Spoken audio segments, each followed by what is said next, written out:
One of the beauties of punting, betting, gambling, sticking your head over the parapet, following a few over cliffs, is the multiplicity of mildly insane characters you come across. And I'm sat down here in one of Chelsea's poshest and grandest pubs, and I'm sat with Neil Channing, who has led a life of rock and roll, roller coaster, up and downs in punting.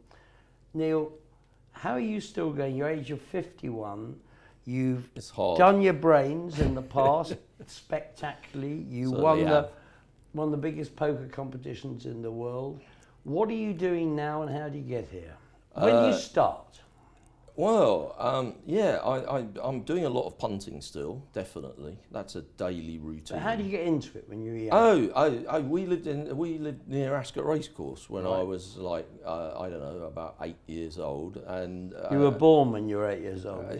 Well, up until then I wasn't doing much punting, but our school generally, you know, you would kind of skive off to go to Royal Ascot, and you'd see your history teacher and look a bit guilty, and they'd look back and look even more furtive. Yeah. And neither of you were meant to be there. Neither of you were meant to be there. And yeah, I used to go on the Heath for £1, and I think it was 50p actually to get in. Out in the middle on the Heath. Amazing, yeah. That's how we all started. Sometimes you'd see something win a neck in a photo, and because the bookie from Doncaster needed to lay it, to balance his book for some reason, you could get sort of 4 to 6 that he'd won in the photo, when, you know. But were mum and dad punters, or did you just come up with it as a bolt from the blue? My dad was he was quite, they were both quite working class, and my dad was definitely a working class boy made good.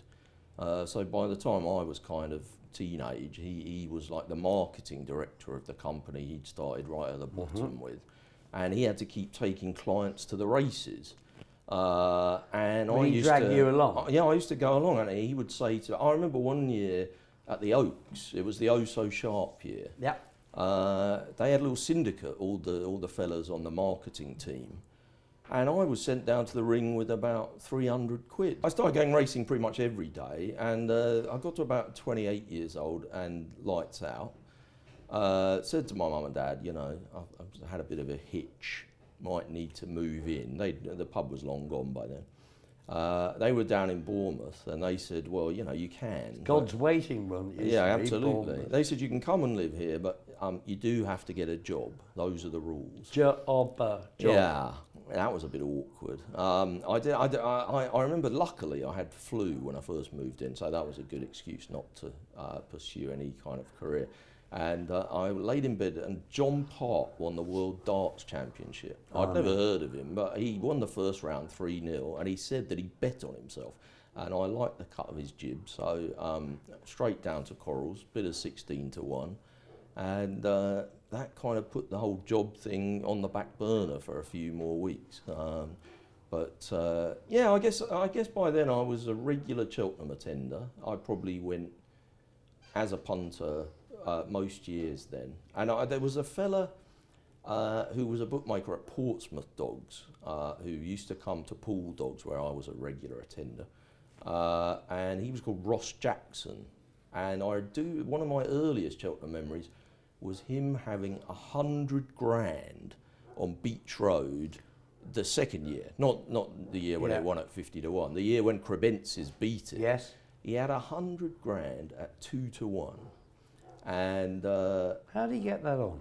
Reddies in a carrier bag.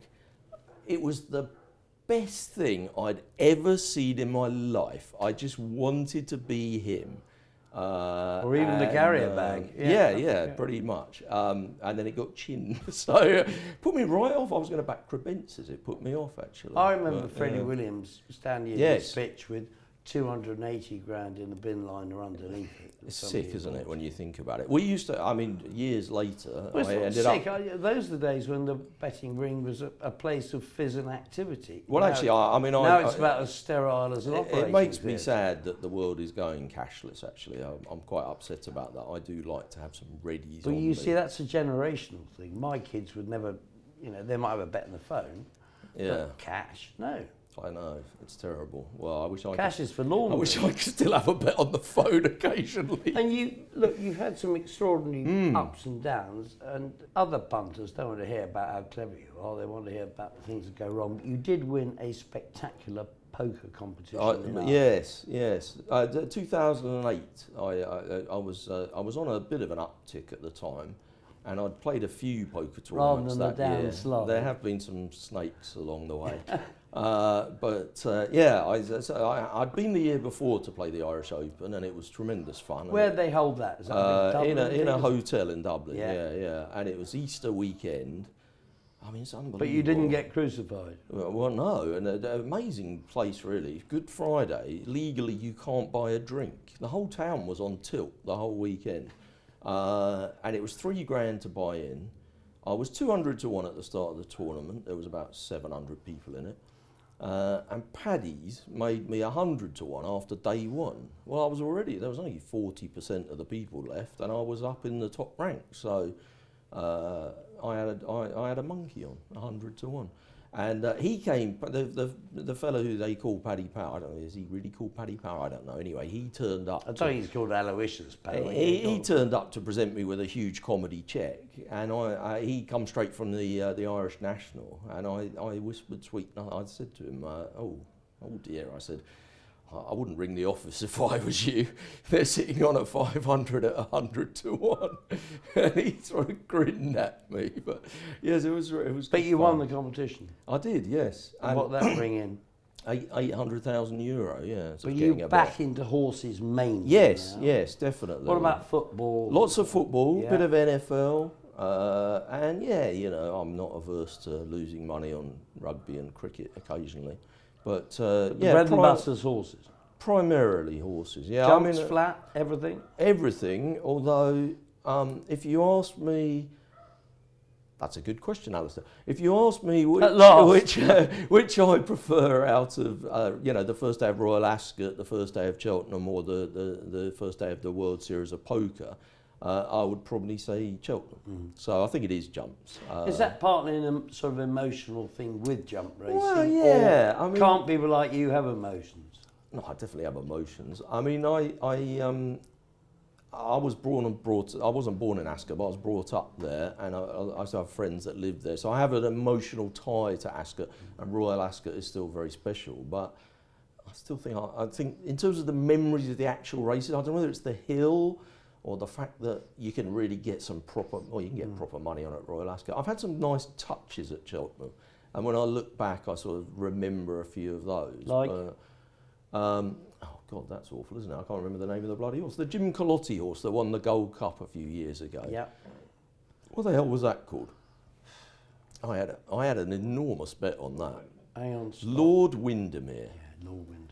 And do you know, I was on the phone Never to going somebody. to win it till it passes. I know. I was on the phone to somebody during the steward's inquiry, and I was as tranquil. When Jim was asking me, will I keep it, I said, yes, you will. It was a decent 6 figures, and I was... Rather than an indecent. It was quite decent. I was so calm, it was unbelievable. I had a fella who hadn't worked for me much before, and I started him off that way. My main guy was totally barred from Chinatown.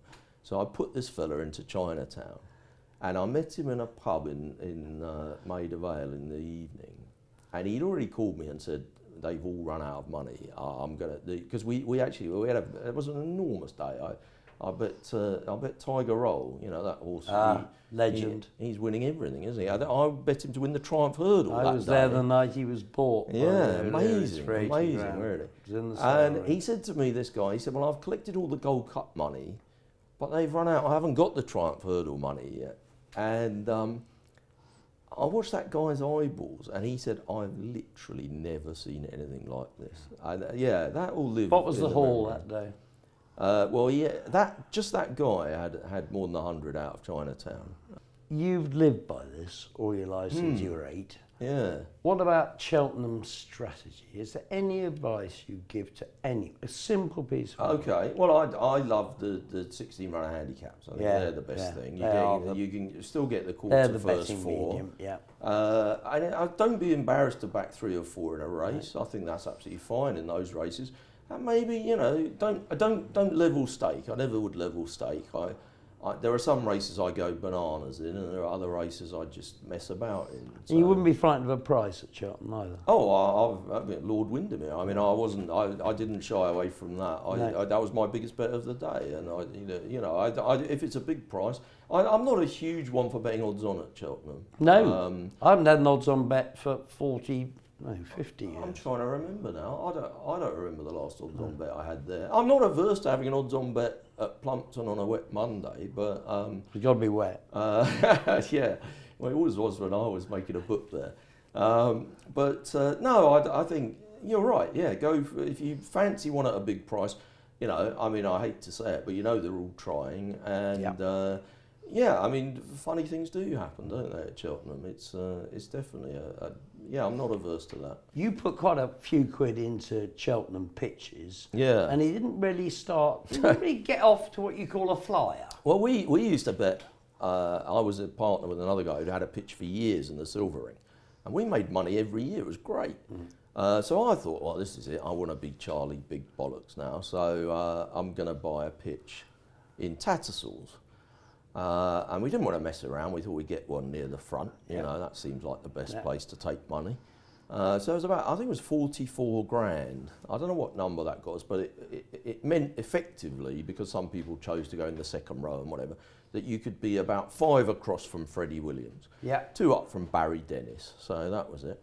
And so noisy, was it? Yeah. It was pretty noisy, yeah. He was always a big fan of mine, Barry. Oh, God. Anyway, the ink was barely dry on the check, and suddenly the old foot and mouth kicks in. The old sheep. So, oh, jeez. I could have had that money. I could have been investing it for a whole year in novice hurdlers. So you bounced. That was 2001. You bounced in 2002. 12 favourites won. Ah. Worst Cheltenham for bookmakers in living memory. Did my absolute brains. I remember it started off with the first race. I had a monkey each way on a horse that fell at the last in the Supreme when it was about to win. I think it was called, oh God, Attitude Adjuster, was it called? No, maybe not. It got beat by Like a Butterfly anyway. Which basically we'd laid, to the world. I had 12 monkeys each way the other one, and that was the start of quite a poor week. And what other catastrophes? Well, in the Silver Ring, actually, I can remember a good one, if you want a good one. The Silver Ring was a whole different world, it was all shrapnel and fivers and £2.50 each way and all this. And I remember one day it was bucketing it down with rain, and I thought, oh God, this is annoying. We're not going to be able to take any bets. It's going to hack it down, and the book's getting all wet and everything like that. The book was getting wet, you're right in a way. My clerk was Ben Keith, of Star Sports fame. Now, He must have been about 11 and a half. If that.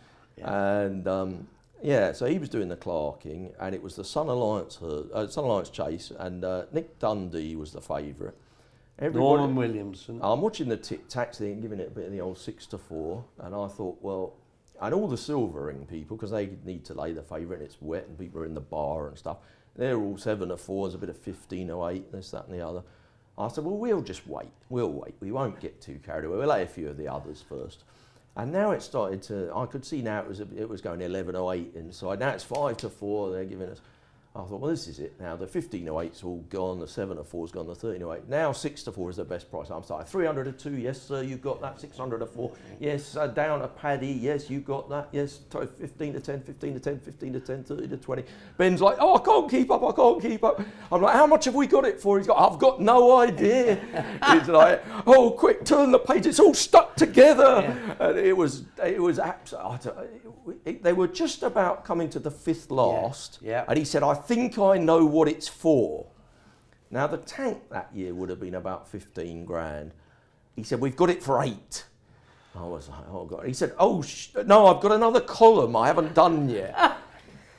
Anyway, looks like trouble. It's a 2-horse race. Yeah, no, it was they come to, and that nasty fence, the 4th last. They had a nasty fall, actually. Yeah. I didn't cheer because I do like horses and I like horse racing.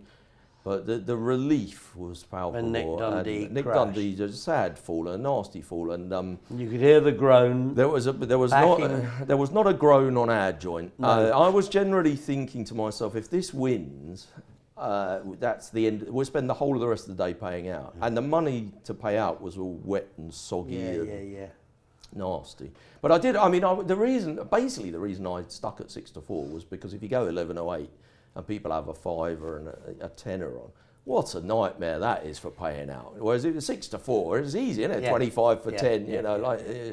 15 for 10, you give them 25 quid. Very And easy. you were on the wrong end of one of the most famous of the Martin God, Pike don't. gambles. Why have you gone and mentioned that? Well, because it's just what you deserve. Blowing It's a wind. blow below the belt. I was probably quite naive. Unsinkable boxer or blowing Well, wind? both. Yeah. I was there for both actually, but blowing wind was the particularly bad one because for some reason I didn't really fancy that.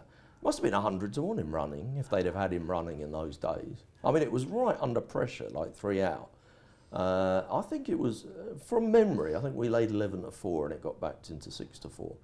It was like a 22 runner handicap. How can you have a 6 to 4 favourite? It's ludicrous. Because it's Martin Pike and he Yeah. sat on it for 18 months. I don't know why I mean, thought Unsinkable Boxer was a disaster. that was a disaster as well, Yeah, actually. for everyone. But I don't know why. Nobody missed that. Yeah, that's true. But I don't know why I was so shocked that Martin Pike could win a competitive handicap on the bridle with one of his horses like that. Because I literally went to every meeting at Wincanton, Taunton. and Newton Abbot and Taunton and Devon and Exeter. I saw it happen day in, day out. I don't know why. I went to Cheltenham and I suddenly thought this can't possibly happen. And I met Martin Pike recently and we had words. And he told me I was an absolute idiot for laying it, and it was the biggest certainty ever. I've met McCoy as well, and we've conversed about it. Fair thing yes. for your tombstone. Pipe said he was an absolute idiot. Yeah, that's actually true. Thanks, Neil.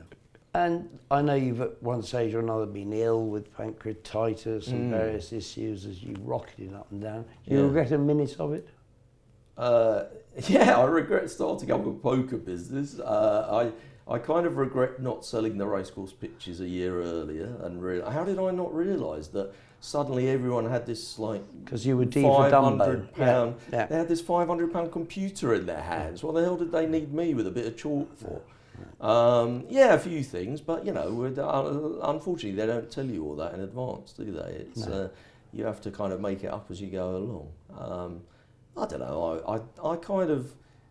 I always kind of feel like I'll stumble back if it goes wrong, and it's worked so far. I'm probably going to be living in a ditch in a year though. But a comfortable ditch, Neil. Thank you very much. Cheers, Alastair. Cheers.